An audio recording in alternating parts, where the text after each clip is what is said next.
Welcome to Outlaw Woodworking. Today on Outlaw Metal, we're going to make these outriggers. These are removable outriggers, and so that we can load on the logs real easy. And also the reason I made them removable is I'm planning on making this a dual-purpose trailer. And let me show you how I did it. Part 2 is to make some outriggers, and I'm using 2x2 1/8 inch thick square tubing, and basically I need to make 6 of these outriggers, and I'm using an Evolution 15-inch chop saw, which is really nice. I'm really happy with it, and a Hobart welder and a Makita grinder. So right here I'm just going to cut 6 of the long pieces first. This Evolution saw is pretty cool. I mean, watch, there's hardly any sparks coming off of it and hardly any dust coming off of it. I'm really impressed with this saw. Once I got all the outrigger long pieces, I needed to make some short pieces. So right here, I'm actually doing the angled pieces, and sorry about the lighting right there, it's horrible. Basically, I have 12 of these pieces, 6 bottom angles, and then 6 top pieces to make these angles. And I believe the angle was 33 degrees for these outriggers. This Evolution saw is really nice. I can't say enough good things about it. I don't know about how long the blade's gonna last. I'll keep you posted on that. I've done probably 50 cuts with it already, and it hasn't missed a lick. It's really cut nice. Right here, I'm just getting I've got a lot of angles because these outriggers they are all going out at 33 degrees and then they go back up. So there's quite a few cuts to make this happen. But what I do is I cut all the pieces right here. Once I get all the pieces cut, I then grind all the pieces, clean them up, get them ready to weld. And I basically had 3 times 6, 18 pieces to grind each side. Once I get all the grinding done, then it was just time to weld them together. And that's kind of a fun part. I'm not real thrilled with grinding all the time, but welding, I like to weld. It's kind of fun. I then proceed to weld all these pieces together, and this is the bottom part. That's the bottom of the outrigger, and this part turned out to be the easy part. The hard part turned out to be actually making the sleeves, and I'll show you that here in a second. I'm really happy with this Hobart welder. It's really worked good so far. This is a 110 Hobart welder. It'll weld up to a 1/4 inch thick metal, so you really don't need anything bigger than that. And there you see all 4 pieces with the bottom done, all 6 pieces. And now I'm going to do the top piece, which will be another small angle on these outriggers. And of course, I got to grind them all, get them ready, and then weld them. So right here, I'm gonna weld the top little piece, and this piece will also get a cap on it, also, so no water gets down in the middle inside of it. And there's the outrigger right there. This part turned out to be the easy part. The little Rockwell jaw horse turned out to be a really nice way to weld things. You know, it's easy to flip them around and clamp them in there, and that turned out really nice. If you were doing a lot of these, I mean, like if you were mass producing trailers, you could make a jig on a table that would work really well too. And probably that would be even better than this, because yeah, a jig if you were mass producing them.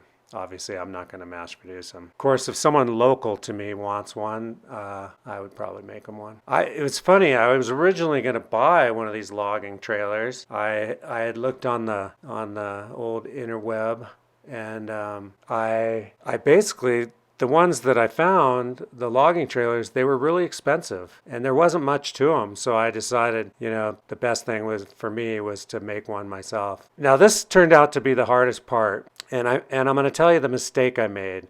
So I needed some sleeves to basically be able to remove these outriggers, put them in, and be able to take them back out. And so I had 2x2 square tubing for all the outriggers. So I needed something that. So I purchased an 1 3/4 inch. So this is 1 3/4 inch by 1 3/4 inch to make the sleeves. What I didn't realize was it was too tight. And I had to do so much grinding to get these things to fit really nice that I would probably order these sleeves. If I was to make sleeves again, I would order them an 1/8 inch smaller So in this case, I should have ordered 1 5/8" instead of 1 3/4, and it would have been a lot easier. Because this little task of putting these sleeves in turned out to be really hard, because not only did I spent a lot of time grinding these to be able to fit inside these tubes, and so that was something that I would definitely do differently. However, I did end up getting them to work, and basically right here you can see I pound in this first one. The problem is, even after I welded all these, I had to grind the crap out of them to get them to fit into the trailer sleeves too.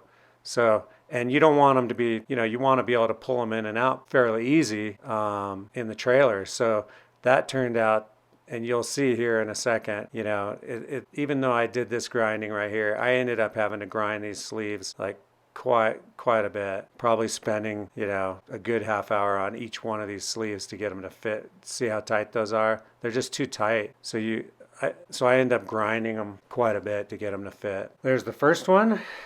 I ended up using a file on the inside of the square tubing, and that helped out a lot. If you deburr the inside, they seem to start sliding in a little easier. And there's number 2. I ended up switching to a hard grinding wheel.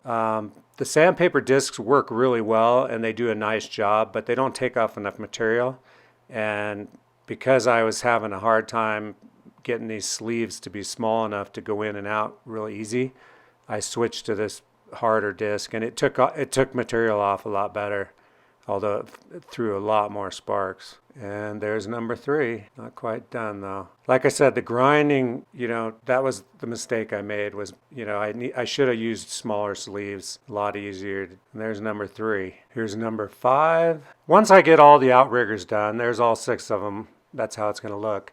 I then needed to weld caps on all the tops of these to keep water out and keep it from rusting on the inside. So I basically clean off the tops of all these and get them ready to weld some caps on. And I'm just using some 1/8 inch 2x2 square caps. Weld them on. Right there, I'm going to use my Evolution chop saw, which I love. I can't say enough good things about this chop saw. I'm not sponsored, by the way. I did pay for that saw myself. So I just cut 6 2x2 pieces, clean them all up, get them ready for welding. You got to really be careful with grinders. You see that little patch on my glove right there? I hit my hand with the grinder, and boy, it doesn't hurt, but it takes skin off really quick. So be really careful with these kind of grinders. So right here, I just, this is the first one. I basically just weld these tops on. I've got 6 of them to do.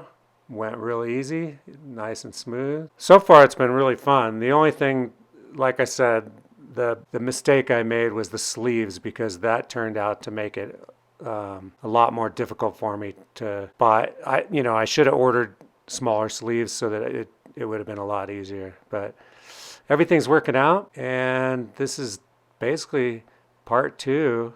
Making the outriggers. And there's all 6 welded, and I just basically take my grinder and clean them all up, and that's the outriggers. Thanks for watching this episode of Outlaw Woodworking, and I hope you liked this episode of the outriggers, making the outriggers.